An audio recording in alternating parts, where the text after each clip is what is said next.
Mutual presents The Mysterious Traveler.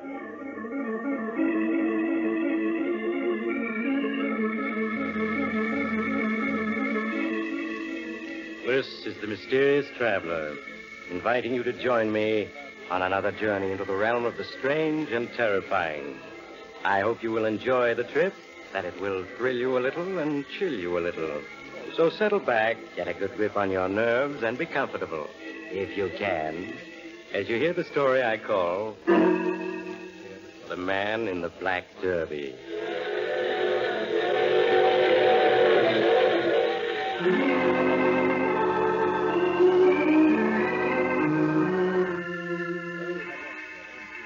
Where are we going? Tonight we're going to delve into the mind of Florence Gordon, a young, attractive woman with a secret fear.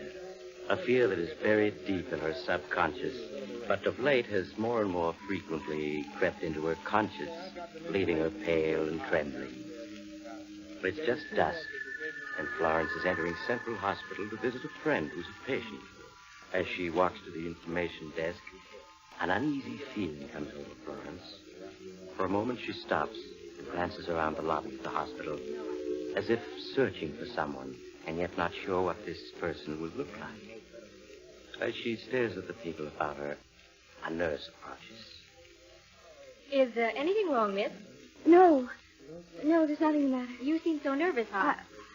I'd like to see Agnes Deering. Can you tell me the number of her room? Oh, I'm afraid you can't see her. She's very sick. Oh, please, she's an old friend of mine. I've come a long way to see her. May I, please, for just a minute? Well, all right. It's just down the hall and to your right. Room 12. Thank you. As Florence Gordon walked down the hall, she unconsciously glanced back over her shoulder. There was no one following her. But as she reached the end of the hall and turned to her right, she bumped into a tall man wearing a black derby. Oh, I'm sorry I didn't notice you. Is this room 12? Yes, it is. Thank you.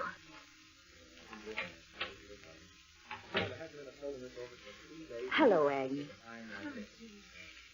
Nice to see you. As soon as I heard you were ill, Arnold and I came right over to Madison City. That's awfully good of you. How do you feel? I'm going to tell you. No, don't say that. The nurse said you were coming along all right. She was lying. Oh, you're lying. I'll never get well. Of course you will. No. I'll never get well or go home again. Tell me, how's Chicago? It's the same as ever. You'll see it again. No. I'll never see it again. How's your husband? Arnold's fine. He's been delayed, but he'll be here soon.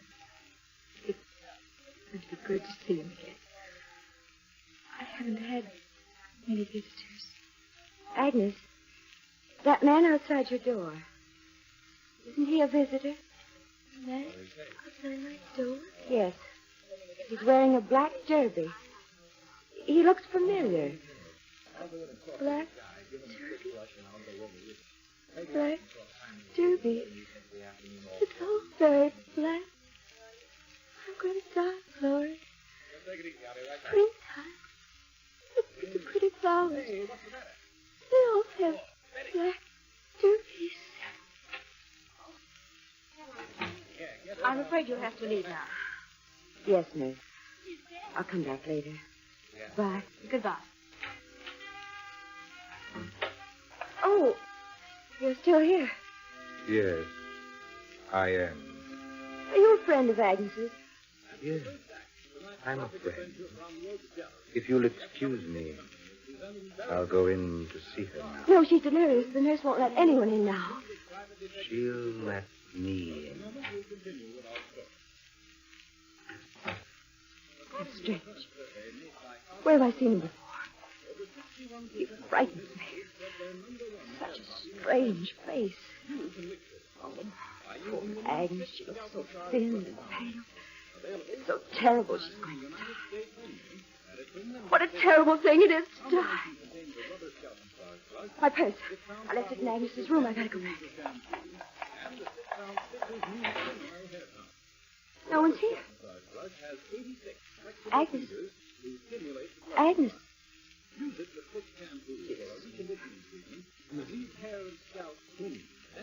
No. She's not asleep. She's not breathing. Nurse! Nurse!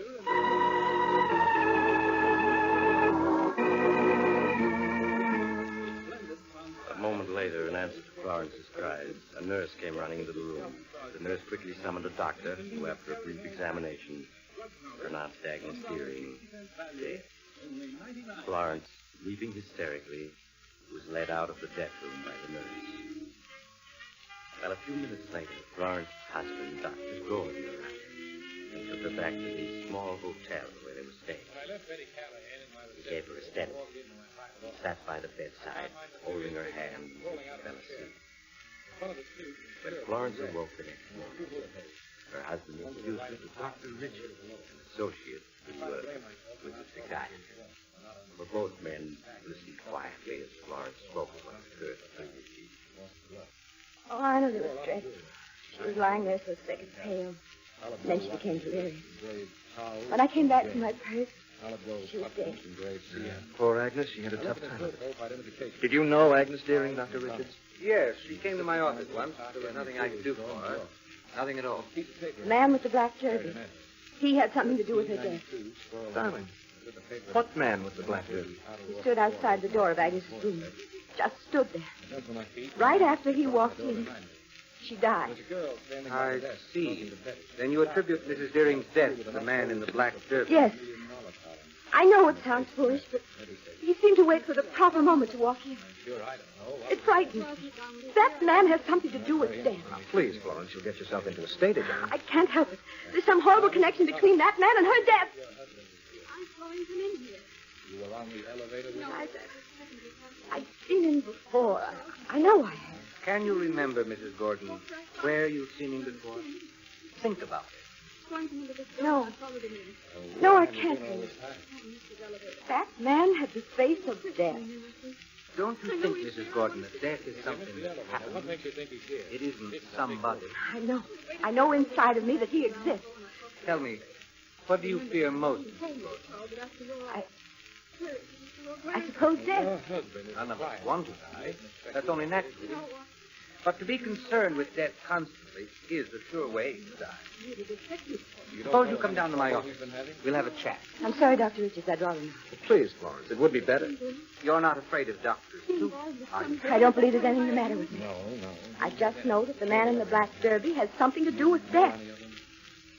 Well, I've got to leave. If you change your mind, just drop over to see. Who knows? Maybe the man in the black derby is dead. Won't hurt to talk about it.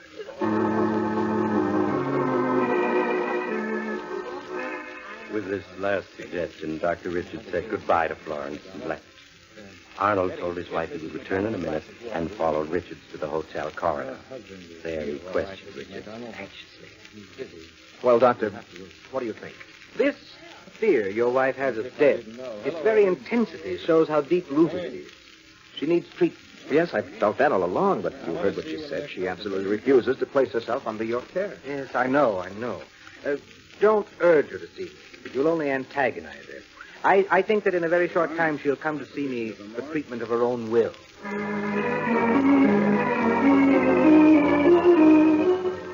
Came in here looking pretty sick.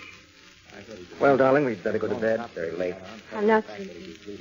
Still thinking about the man in the black derby? I can't get him out of my mind. Florence, as your husband and a doctor, please take my advice. There's nothing really to be done. What happened? Car smashed into a telephone pole right outside this hotel. Good heavens. Come on, Florence. Someone's hurt. Yes, get my medical bag and hurry. Quickly, Florence snatched up her husband's medical bag and followed him from their suite into the corridor. Arnold cast an impatient look at the elevator indicator and motioned Florence to follow him down the stairs. It took them but a few seconds to descend 3 flights to the lobby. But as they rushed out into the street, they could see the wrecked car just a few yards away. Oh, look. The driver's pinioned behind the wheel. Florence, that man standing there. Get him to come over and help me. Well, I wonder why he's just standing there. Go over and get him. Hurry. I beg your pardon. Were you talking to me? My husband needs help. The driver's hurt, pinioned behind the wheel. Your husband? Yes, he's a doctor. Please hurry. It's too late. How do you know it's too late? We picked her up and carried her into the outer office. You. She came to. I thought I recognized you. The man in the black derby. Arnold! Arnold! It's too late, Florence. The man's dead. I know. You know? Yes. He told me. The man in the black derby.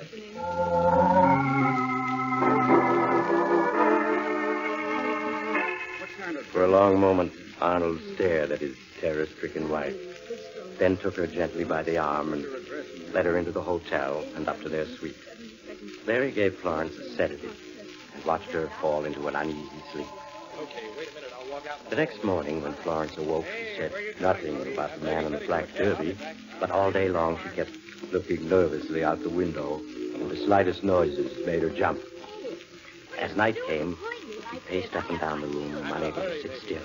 Arnold, trying not to show his anxiety, spoke to her soothingly. Why don't you sit down, darling, and rest a bit? The mysterious man keeps following me everywhere. Hospitals, accidents. Somewhere in the back of my mind, I've seen him before. I know his face. What if you have? It doesn't mean anything. I'm going to die on him. Now, please, stop talking nonsense. I am on him. Look, darling, why don't you go see Dr. Richards? He can really do you a lot of good. There's nothing he can do for me. Well, how about coming along with me? I've got to drive to Westville on a case. Arnold, your practice isn't here. You're only visiting. Yes, I know, dear, but several of the local doctors have learned that I'm a lung specialist and have asked me to examine some of their patients. Why don't you come with me, Florence? The ride will do you good. I don't feel like going now. All right, if you want to stay here by yourself. No! I'll go with you. Come on, then. Here's your coat.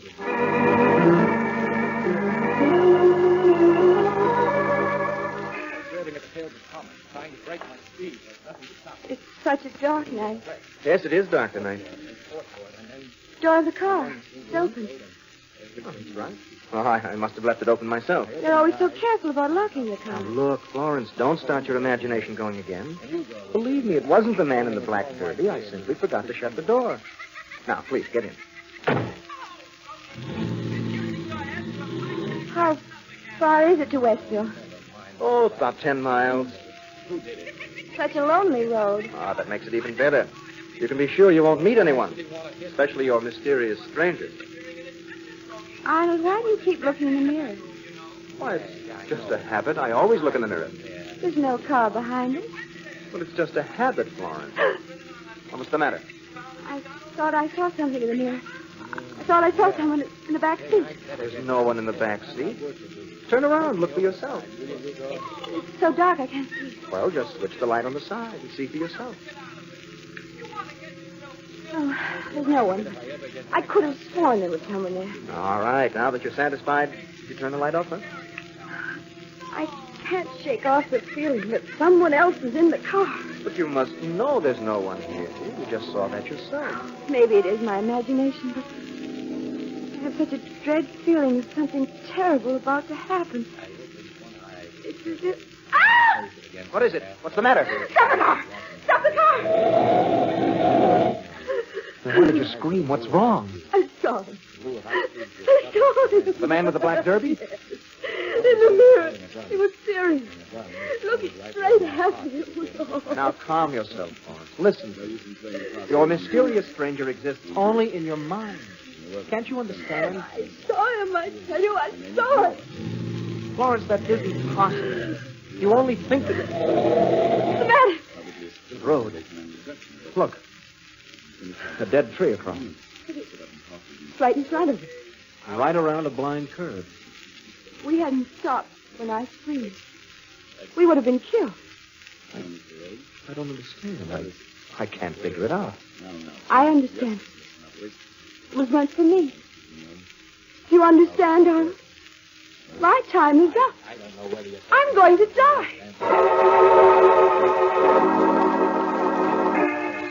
Unnerved by the near accident, half believing Florence's statement, Arnold turned the car around and started driving back to Central City. As he drove, he spoke long and earnestly to Florence, pleading with her to consult Dr. Richards. At last, Florence gave in and agreed to do as her husband asked. Arnold, afraid that she might change her mind, drove directly to Dr. Richards' home. Shortly afterwards, they were seated in Dr. Richards' house. Well, so you saw your mysterious stranger again. If I hadn't seen him in time, both Arnold and I would have been killed. You say you saw him in the mirror of the car? Yes, that's right. Well, now, I've driven the car, and Arnold will bear me out. You can't see... excuse me. You can't see anything in the mirror at night, unless there's a car behind you. Both of you admit there wasn't any car. But I'm positive I saw him. Don't you think that in your state of mind, fear plus darkness might make you see anything? You can put mysterious interpretations on many things when you're frightened. She's even got knee jittery now. Panic is contagious. What I'm really interested in is where did you first see the man with the black derby? I saw him at the hospital when my friend died. But you said you knew him. You'd seen him before that. Yes, I have. Must have been a long, long time ago. That's what you've got to tell me. Do you think you can remember? I can't. Can you describe his face? It's kind of blurred. I can't describe him, but I recognize him when I see him. He's always wearing a black derby. Try to concentrate on where you saw him first. I can't remember. All I know is that it has something to do with death. A long time ago. If you can remember where you saw him for the first time, we'll be getting somewhere. Well, but you're tired. We'll stop. I'll expect you tomorrow evening, same time. You don't believe he exists, do you? You think I'm seeing things. No. I think he's real, all right. Very real.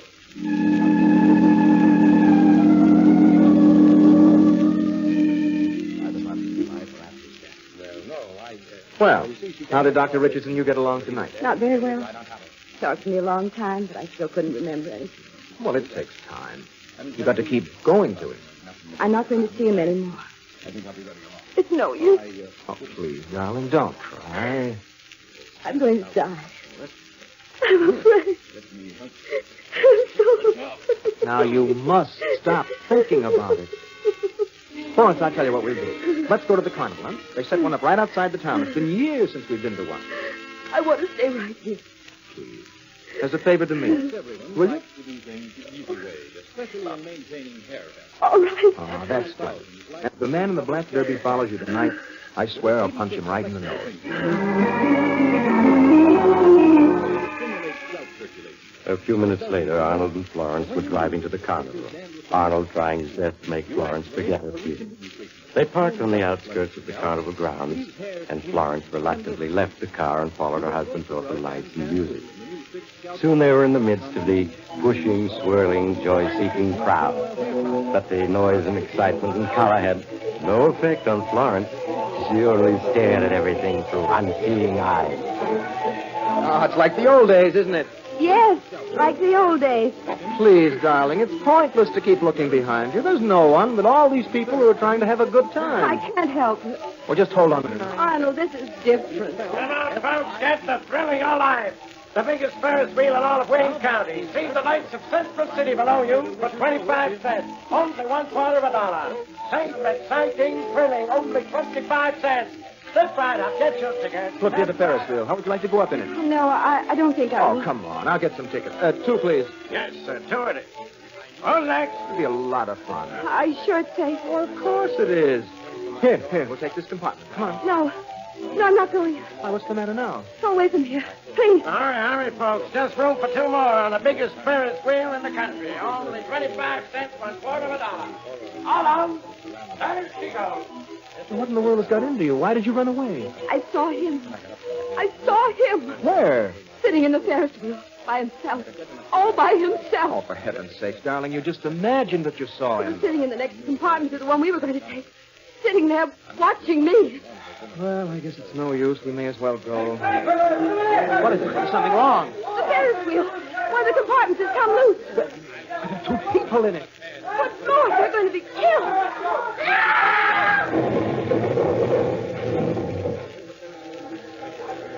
He killed him. He killed him. It was meant for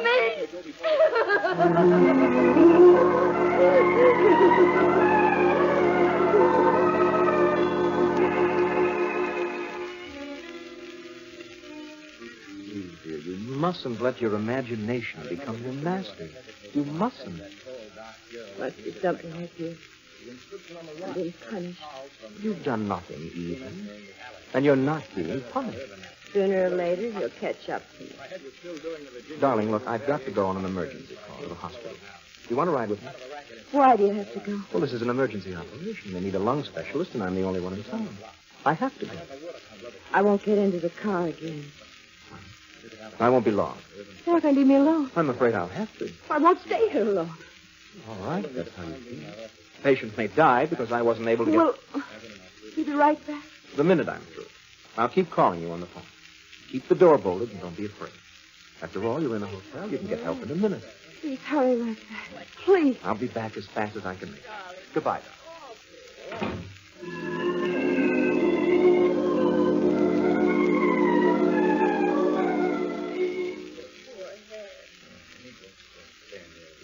I'm alone.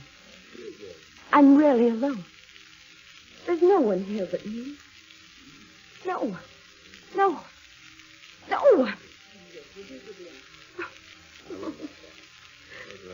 Oh, I can't carry on like this. I can't. 5 afternoon. 5 afternoon. I'll let the 10, whatever you call it. No idea how much. 6 afternoon. 6 afternoon. There's no one here. No one. No one. Closet. There's someone in the closet. Oh. Nothing. Only 7 afternoon. I didn't call. Should be back by now. Maybe something happened to him instead of me. No. Me, the man in the black derby dress. Eight afternoon. Oh. Hello? Hello? Hello, darling. Are you all right? Oh, yes, Arnold. Yes, I'm all right. Oh, that's fine. No visitors? No, Arnold. No one's come yet. Yes. No one's going to come except me. I'll be over in a few minutes. I'm only a few blocks away. Hello? Hello? Florence? He's here. He's here. He's come. Florence? Florence? Hello? Hello? Florence, I'll be right over. No.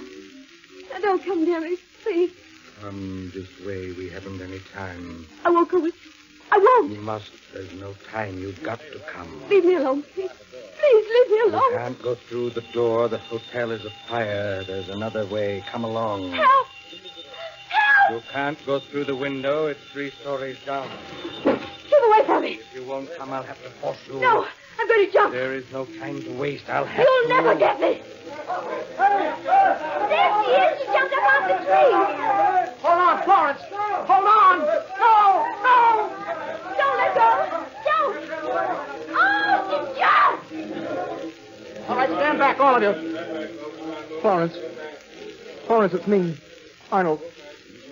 Don't let him come near me.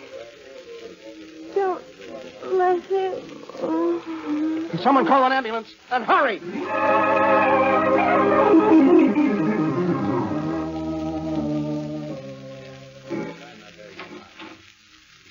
Come in, Dr. Richards. How is she? Internal injuries. Her condition is fair. She's been delirious.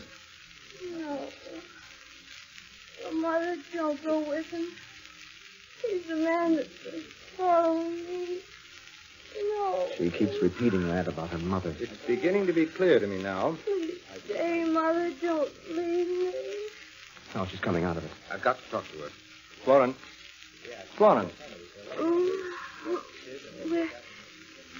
Where am I? You're in the hospital, darling. I had a horrible dream. Dreamt that my mother went off with the man in the black jersey. That's it. That's where I first saw him. My mother died when I was 5. The physician who attended her wore a black suit. He was the same man. You were very much attached to your mother, weren't you? I loved him more than anyone else in the world. Yes, and since then, every time you see a black derby, you associate it with death. This is an old-fashioned habit. A lot of people still wear derbies. The man who came into my hotel room. Well, I checked on that, dear. He was the assistant manager of the hotel. Hmm? He opened your door with a pass key to see if everyone was out of their rooms because of the fire. Then he wasn't dead. You really think it's just an association? Of course it is. This sort of phobia is quite common. Now, you go back to sleep. You'll never be bothered by the man in the black derby again. I believe it. It's so wonderful to be alive. I'm so glad. She's fallen asleep again. You made up the story of the assistant manager, didn't you? Yes, I did, Dr. Richards. Good. A lie is sometimes necessary. Probably she imagined someone came into her room. I don't know. Her room was bolted. It was never opened. No one could possibly have come in except Except what? a black derby was found in the room.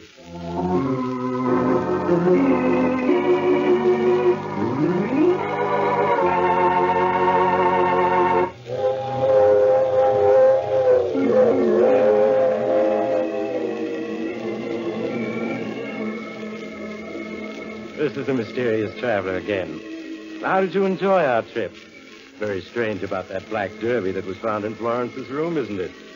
Perhaps Florence ought to place an advertisement in the lost and found column. But on the other hand, that mightn't be such a good idea. The owner of the hat might not only call for the hat, but the person who found it as well. Now, I recall another young lady who was unfortunate enough to...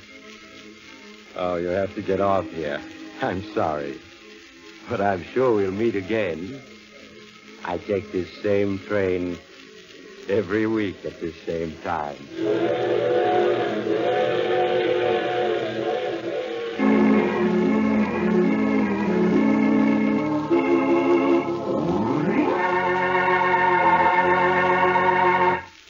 You've just heard The Mysterious Traveler, a series of dramas of the strange and terrifying. All names of characters in tonight's story were fictional, and any resemblance to the names of actual persons was purely coincidental. In tonight's cast were Maurice Tarplin, Grace Matthews, Ted Osborne, John Larkin, and Helen Titus. Original music was played by Paul Taubman. The Mysterious Traveler is written, produced, and directed by Bob Arthur and David Kogan.